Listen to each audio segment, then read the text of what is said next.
Hoje nós vamos falar sobre uma nova vida em Cristo para vivermos em comunidade. Só podemos viver em comunidade, como uma igreja, como um corpo do Senhor, se tivermos uma nova vida dada por esse Senhor. A igreja não é um ajuntamento de qualquer pessoa. A igreja é um ajuntamento de qualquer pessoa que tenha sido transformada por Cristo Jesus. A igreja não faz acepção de pessoas, então qualquer pessoa pode fazer parte da igreja, mas o qualquer pessoa desde que essa pessoa tenha sido transformada, salva, redimida pelo sangue de Jesus Cristo. Então, quando nós falamos numa comunidade cristã, viver em comunidade, viver em igreja, ser comunhão, cantar salmos, hinos e cânticos espirituais, como lemos no começo, exige de nós, primeiramente, uma transformação pessoal, uma mudança pessoal, para que essa mudança se reflita na nossa comunhão. Eu quero introduzir esta noite lendo o capítulo 2, verso 4 em diante. Nós vamos depois abordar todo o capítulo 2 de Efésios. Na verdade, deveríamos abordar toda a carta de Efésios para exprimir melhor ou falar melhor tudo aquilo que gostaríamos de transmitir para vocês nesta noite. Porém, nosso tempo ele não é favorável para expormos todo o livro de Efésios nesta noite. Fizemos isso nessa semana através da escola bíblica, lemos todo o texto, hoje de manhã compartilhamos sobre a nossa leitura. E eu quero nessa noite fazer um extrato dessas leituras e conversar com você, ministrar ao nosso e ao seu coração esta palavra. Capítulo 2 do livro de Efésios, verso 4. Todavia, Deus que é rico em misericórdia, pelo grande amor com que Ele nos amou, deu-nos vida com Cristo, quando ainda estávamos mortos em transgressões. Pela graça, vocês são salvos. E aqui Paulo vai repetir 2 vezes a expressão de que a salvação é pela graça. Aqui ele diz, pela graça vocês são salvos. Verso número 6. Deus nos ressuscitou em Cristo, com Ele nos fez assentar nas regiões celestiais em Cristo, para mostrar nas eras que hão de vir a incomparável riqueza da sua graça, demonstrada em sua bondade para conosco em Cristo Jesus. Verso 8, vocês são salvos pela graça. Novamente Paulo trazendo essa verdade para nós. Por meio da fé. Isso não vem de vocês, é um dom de Deus, não por obras, para que ninguém se glorie. Neste capítulo 2, então o apóstolo Paulo, ele traz para nós esta mudança pessoal, fomos salvos pela graça, estávamos mortos nos pecados, mas fomos vivificados pelo Senhor Jesus Cristo. E agora então, vivificados, nós podemos viver em comunidade. E isso tudo é possível, meus irmãos, porque se você olhar o primeiro capítulo de Efésios, e eu gostaria que você fizesse isso neste momento, com a sua Bíblia em mãos, você pudesse observar o capítulo 1, do verso 1 até o verso 13, aqui o apóstolo Paulo vai dizer que o Deus Pai é aquele que nos escolhe, é aquele que nos separa, é aquele que nos elege para a salvação. E essa salvação vai ser ministrada ou realizada pelo Filho, a partir do versículo 7 do capítulo 1. Pelo Filho, no Filho, em Jesus, a salvação que Deus planejou, ela foi executada. Deus arquitetou, Deus planejou a salvação. Jesus foi aquele que executa, ele morreu na cruz para nos salvar. E aí no verso 13, o apóstolo Paulo vai dizer que o Espírito é a garantia, o Espírito é o selo, o Espírito é aquele que veio para ratificar, consolidar esta obra de salvação. O Pai escolhe, o Filho realiza a obra de salvação e o Espírito chancela esta obra de salvação. Depois, a partir do verso 15 até o final do capítulo 1, o apóstolo Paulo ele ora pela igreja dos Efésios, trazendo alguns desejos para a vida desta igreja, desta comunidade. Então ele ora para que esta igreja possa viver o amor, alcançar a plenitude da graça de Deus, ter a sua mente aberta para compreender as riquezas do Senhor. Paulo ora para que essa igreja, então, em oração, ela viva em comunidade, refletindo aquilo que Deus fez, que o Filho executou e que o Espírito Santo trouxe como chancela aos nossos corações. A graça de Deus, ela vai nos alcançar no aspecto pessoal, é o que ele vai falar então agora no capítulo 2, do verso 1 até o verso 10. A salvação é algo que opera no campo íntimo, pessoal, individual de cada um de nós, mas essa salvação, essa transformação é expandida, ela é potencializada no nível do coletivo. É o que ele fala do verso 11 até o verso 22 do capítulo 2. Então a salvação que ele realiza em meu coração, aquela obra que ela é individual na sua vida, isso se reflete na nossa vida em comunidade, quando nós vivemos unidos no amor e na graça de Jesus Cristo. Então eu quero nesse primeiro momento olhar com mais atenção, junto com você, mantenha a sua Bíblia em mãos, aberta no capítulo 2 dos Efésios, porque do verso 1 até o verso 3, o apóstolo Paulo vai fazer um resumo da nossa vida passada. O apóstolo Paulo vai dar as características de quando nós ainda não conhecíamos a Jesus como Senhor e Salvador. E eu creio que eu estou falando hoje para uma audiência que já experimentou esta salvação. Amém? Uma audiência que já foi transformada por Jesus Cristo. Um grupo de pessoas que está aqui, ou pessoas que estão acompanhando através da internet, que já entenderam a graça de Deus, já entregaram as suas vidas para Jesus e já foram salvas. Então, fica mais fácil nós conversarmos sobre isso, porque foi a minha experiência pessoal e creio também que foi a sua experiência pessoal. Olha o que o apóstolo Paulo descreve, do verso 1 até o verso 3, quando ele diz as características de quem estava morto nos seus pecados. Verso 1 do capítulo 2. Vocês estavam mortos em suas transgressões e pecados. Então ele usa o verbo no passado, vocês estavam, porque agora já ressuscitados em Cristo Jesus, nós temos uma vida nova. Então vocês estavam mortos nas transgressões e nos pecados, nos quais vocês costumavam viver antes. Então preste atenção no tempo passado. Vocês viviam antes, vocês tinham essa vida. E esta vida era motivada ou inspirada de que maneira? Pelo príncipe do poder do ar, ele diz no verso 2, o espírito que age agora, que está atuando naqueles que vivem na desobediência. Então Paulo diz, olha, vocês viviam, vocês eram assim, vocês faziam assim, mas vocês não fazem mais. Porém, o apóstolo Paulo diz que ainda há algumas pessoas que vivem no presente.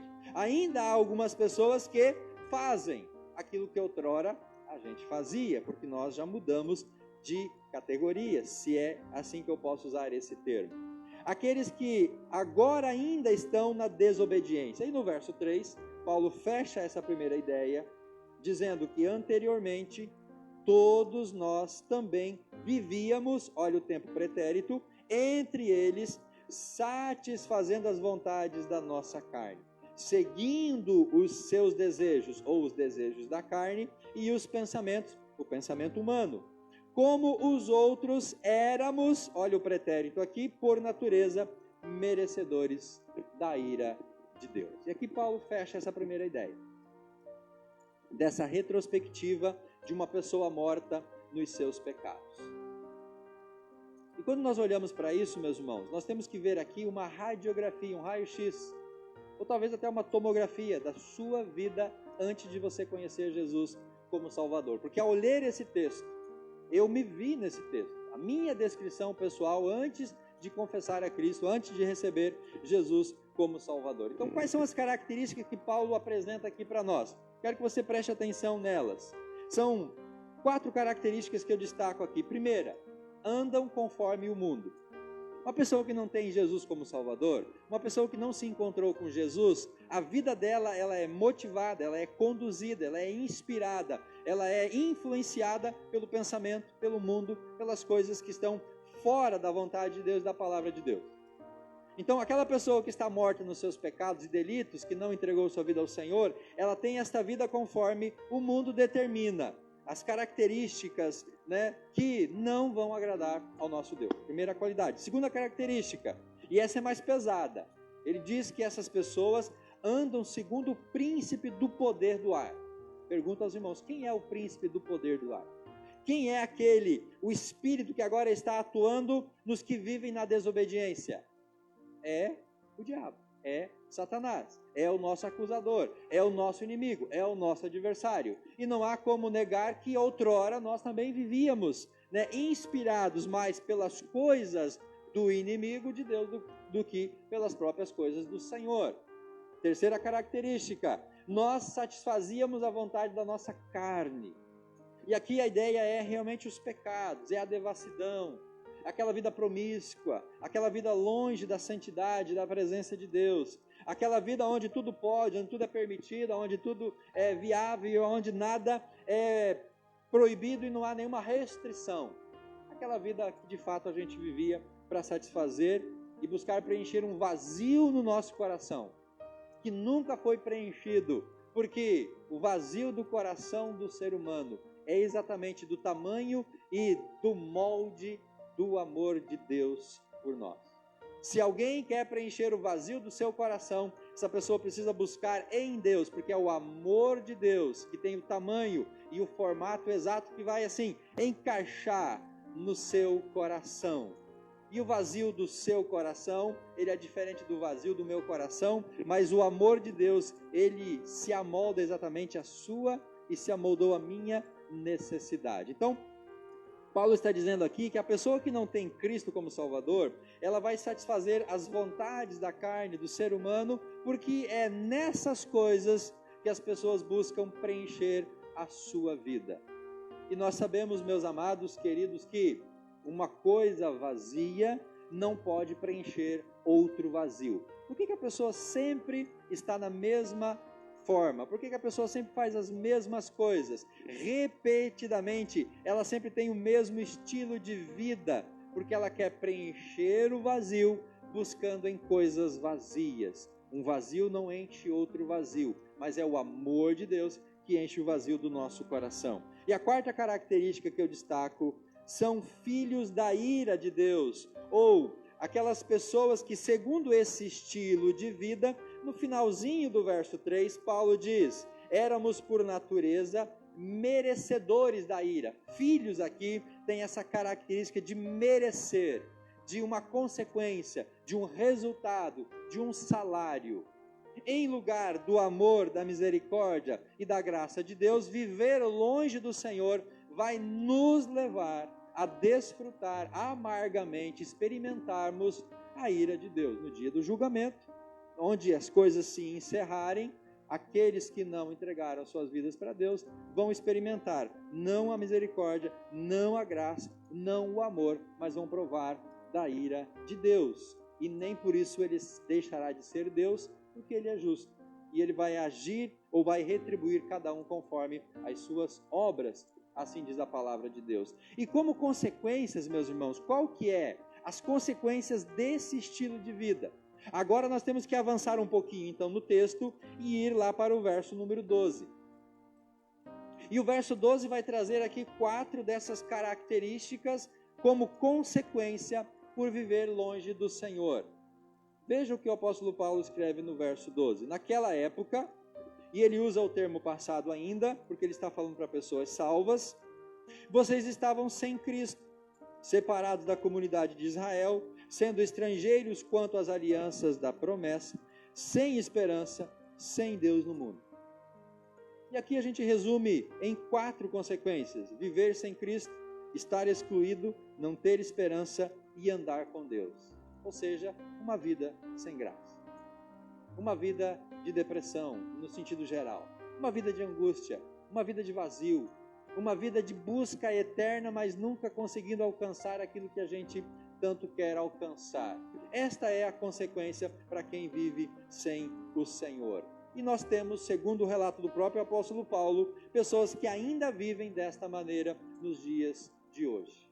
Mas se buscarem uma transformação, com certeza elas vão alcançar esta mudança de vida. E é isso que Paulo relata agora a partir do verso 4. Você que está com a sua Bíblia em mãos, veja o que ele fala. A partir do versículo 4. Depois de fazer esse relato da vida passada, Paulo diz assim no verso 4. Todavia, Deus, o texto que nós lemos no começo, que é rico em misericórdia, pelo seu grande amor. Esse grande amor, ele é muito importante aqui nesse contexto, para você entender o quanto Deus te ama. E foi com esse grande amor que Ele nos amou, nos deu vida com Cristo, quando ainda estávamos mortos em transgressões. E aos Romanos, capítulo 5, no verso 8, Paulo vai dizer que Deus prova o seu amor para conosco, em que Cristo morreu por nós, sendo nós ainda pecadores. Ou seja, Deus não espera você e eu ficarmos bonzinhos para depois passar a nos amar. Deus não espera que a gente mude a nossa vida para depois Deus então estender o seu amor para conosco. Não, meus irmãos, Deus, sendo tão rico, tão grandioso em amor, esse amor é tão tremendo que Ele ama o mais vil pecador. E esse mais vil pecador sou eu, pode ter certeza. E Ele me amou, assim como Ele também ama você com essa dádiva deste amor sobrenatural. É por conta desse amor que no verso 5 Paulo diz, Ele nos deu vida com Cristo, quando ainda estávamos mortos em transgressões. Pela graça, vocês são salvos. Pela graça. O que eu e você fizemos para merecer o perdão e a salvação de Deus?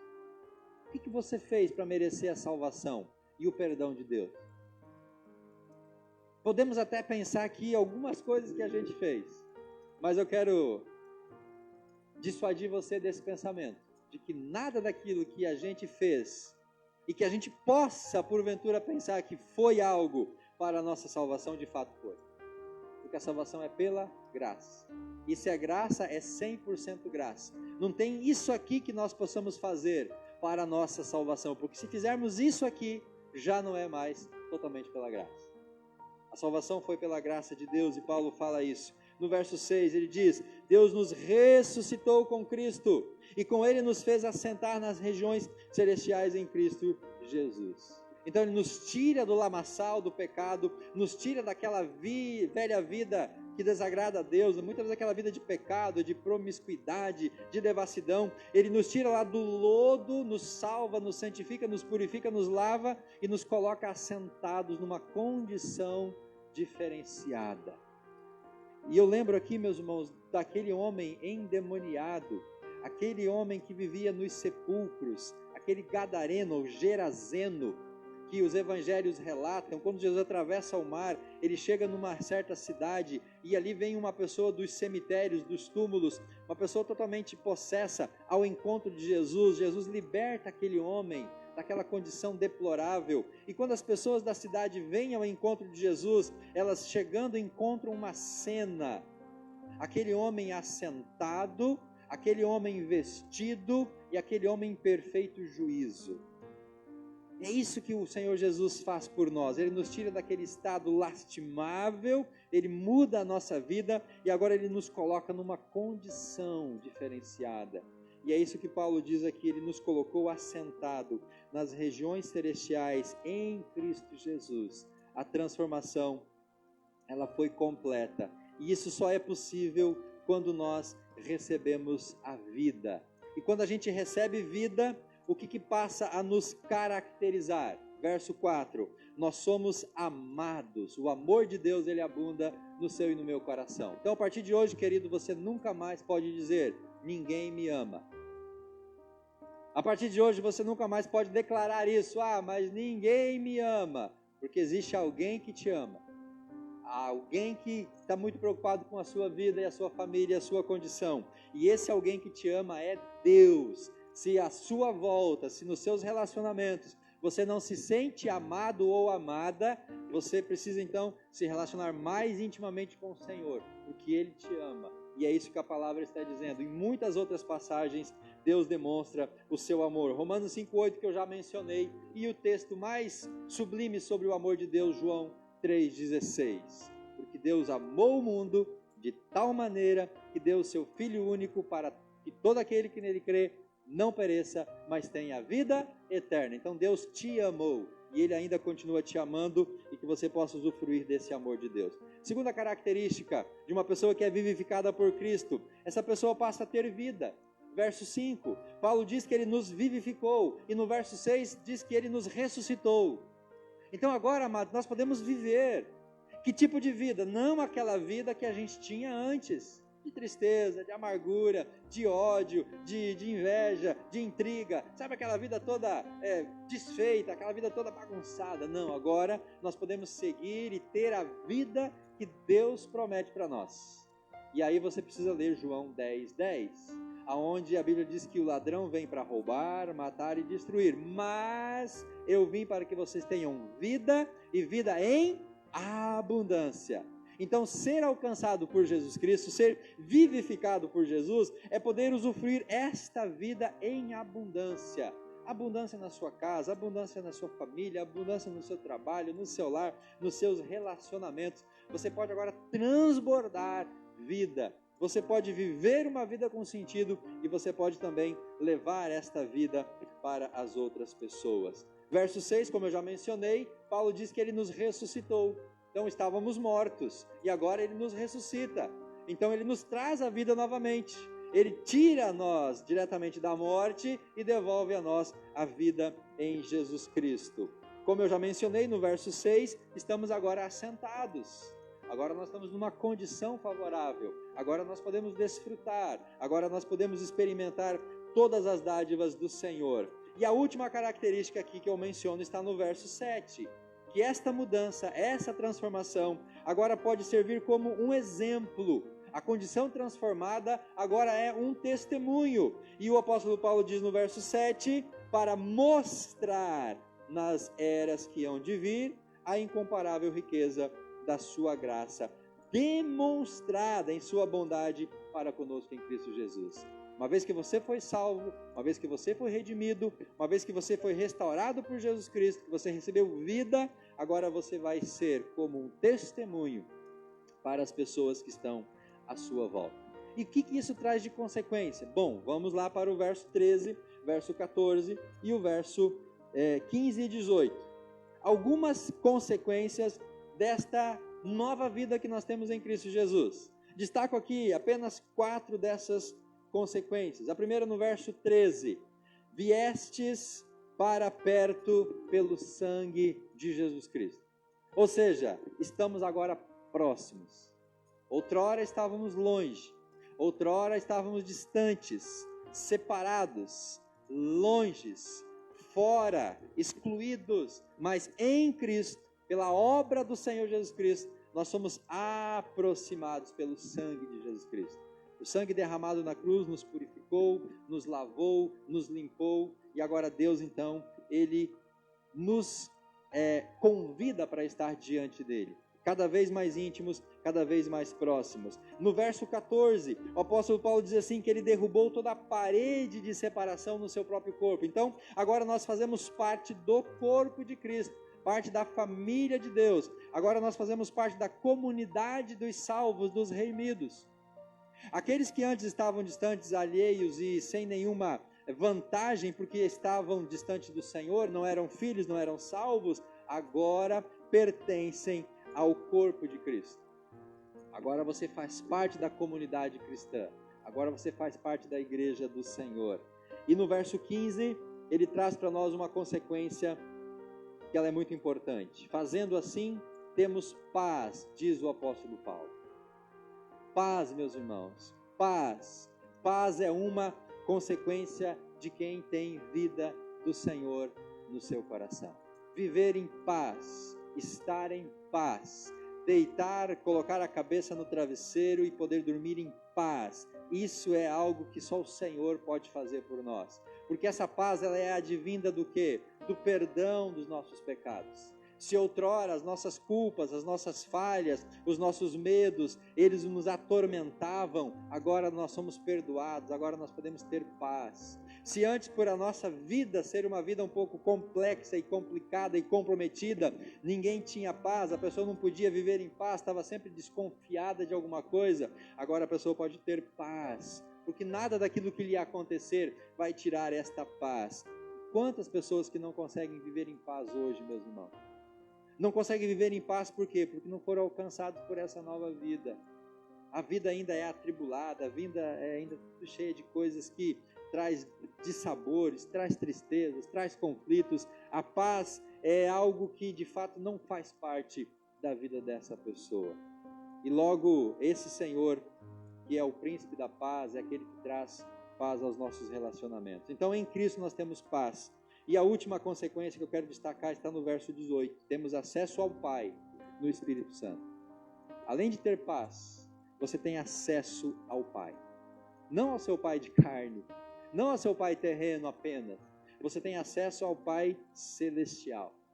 Então outrora você estava longe, outrora você vivia no pecado, você estava alheio, havia uma barreira, havia um muro, havia uma separação, havia um véu que deixava você longe, distante, você não podia estar na presença de Deus. Mas agora com a nova vida em Cristo, você tem acesso ao Pai.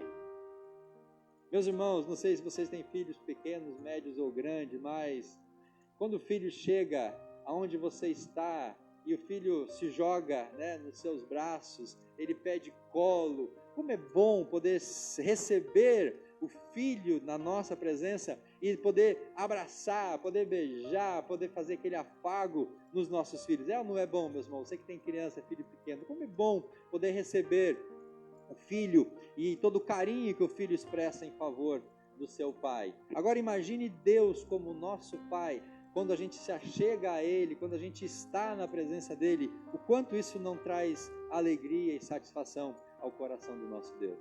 Então não desperdice esse privilégio. Não deixe passar essa chance que você tem de poder ir ao seu Pai, estar diante do seu Pai. Temos acesso pela via que Jesus nos abriu. Paulo escreve em Timóteo dizendo que há um só Deus e um só mediador entre Deus e os homens, Cristo Jesus. Então, meu amado, não desperdice a chance que você tem de chegar diante do seu Pai, se jogar nos seus braços e poder contar com a presença graciosa desse Pai amoroso. Feito tudo isso, depois de passar por esse processo de mudança, de transformação, de nova vida, Paulo fecha essa primeira ideia no aspecto pessoal, no verso 10, dizendo assim: porque somos criação de Deus, realizada, ou essa criação foi realizada em Cristo Jesus, para fazermos boas obras, as quais Deus preparou antes para nós as praticarmos. Então agora, depois de salvos, redimidos, santificados e transformados, agora que você faz parte da família, tem paz, tem acesso ao Pai, o que Deus espera de nós é: honre, justifique a sua existência. Viva de tal maneira que você alegre a Deus e que você possa justificar o motivo de você estar na presença desse Deus.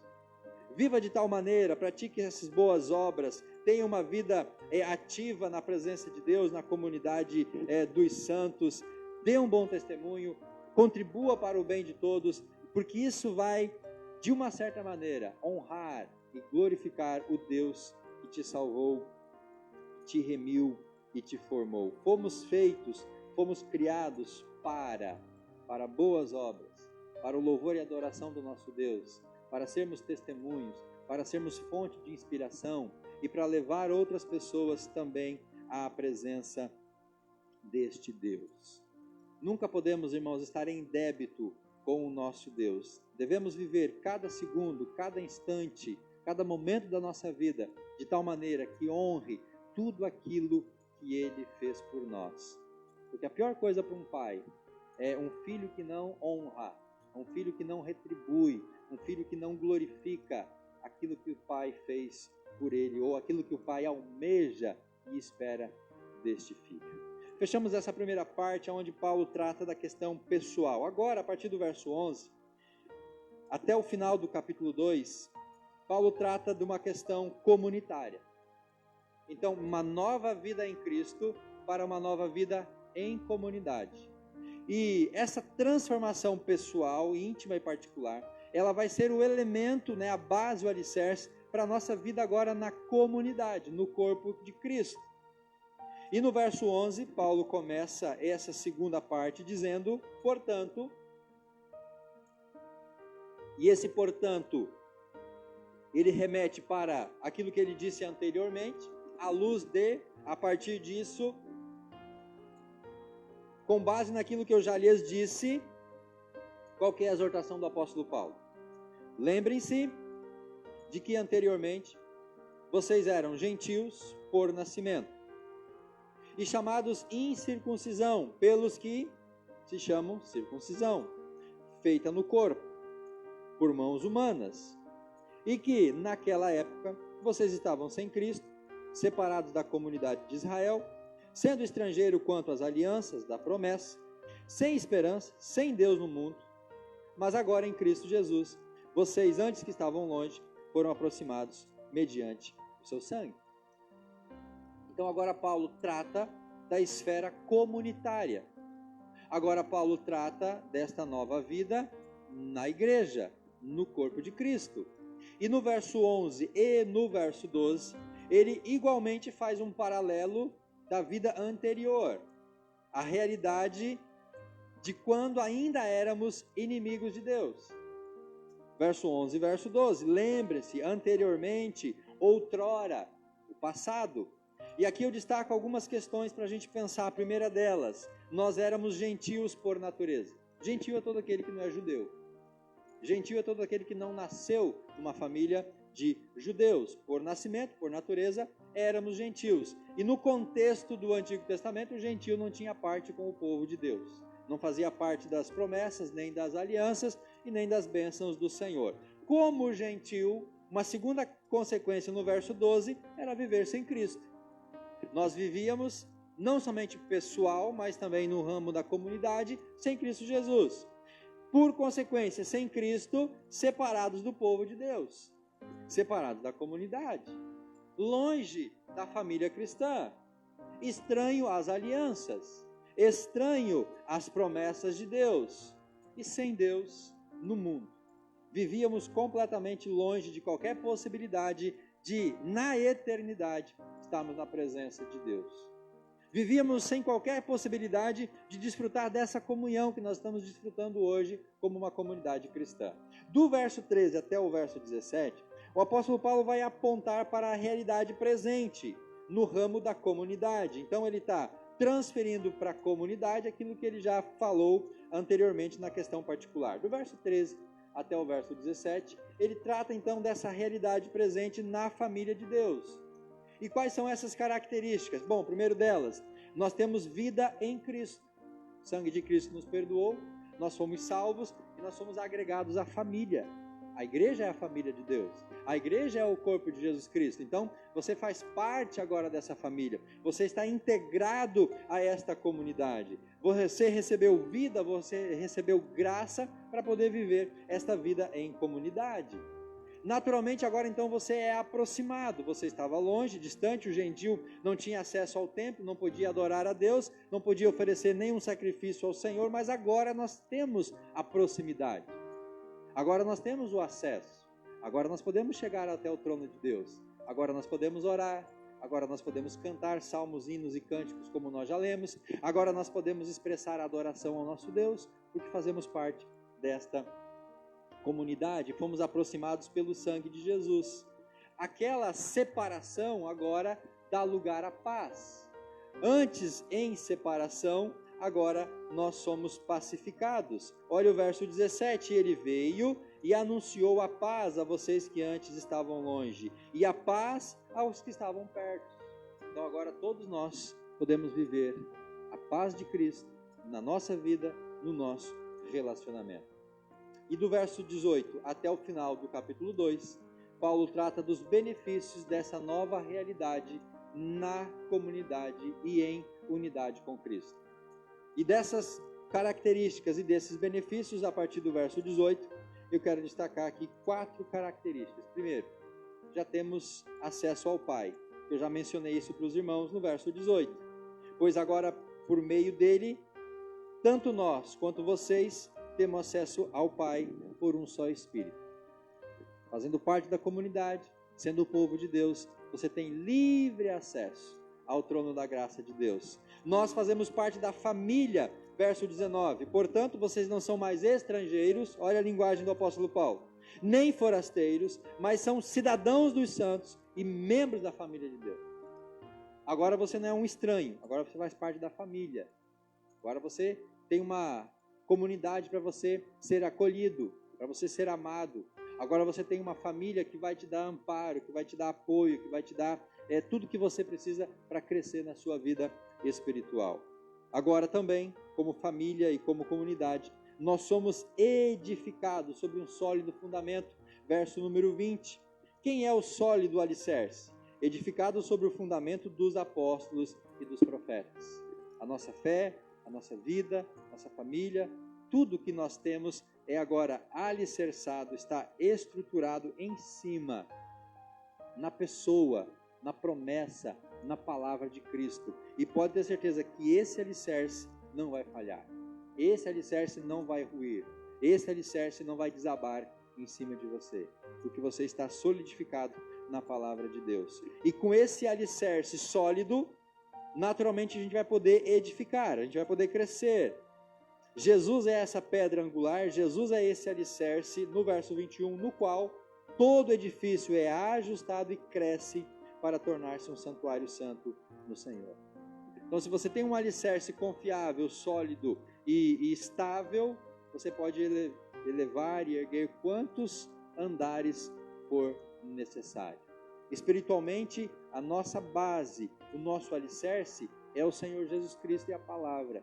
E em cima deste alicerce, a nossa vida ela é edificada, a igreja ela é edificada, e a gente então vai crescer juntos para a glória do nosso Deus.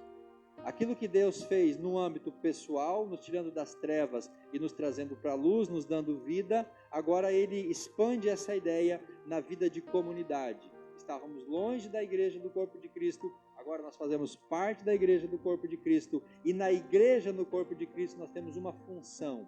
E essa função qual que é, meus irmãos? É contribuir para o crescimento desta igreja. É contribuir para que novas pessoas se acheguem a esta comunidade. E assim nós venhamos a crescer mais, expandir mais para a glória do nosso Deus. Amém? Você está preparado para viver em comunidade? Você está preparado para viver numa vida comunitária? Porque não há como a gente viver esta vida em comunidade se eu decidir ficar sozinho e isolado na minha vida, né, no meu mundo, na minha individualidade, na minha particularidade. Deus ele fundou uma igreja, Deus estabeleceu uma comunidade para a gente pertencer a esta comunidade. Nós não podemos desprezar essa possibilidade que nós temos de estar em comunhão para nós ficarmos isolados e sozinhos. Que nós agora possamos então juntos crescer. Você é uma pedrinha, né, dessa edificação. Você vai trazer outras pedrinhas e assim nós vamos edificando uma igreja forte, uma igreja saudável, uma igreja pujante, uma igreja que vai avançar. Amém, queridos?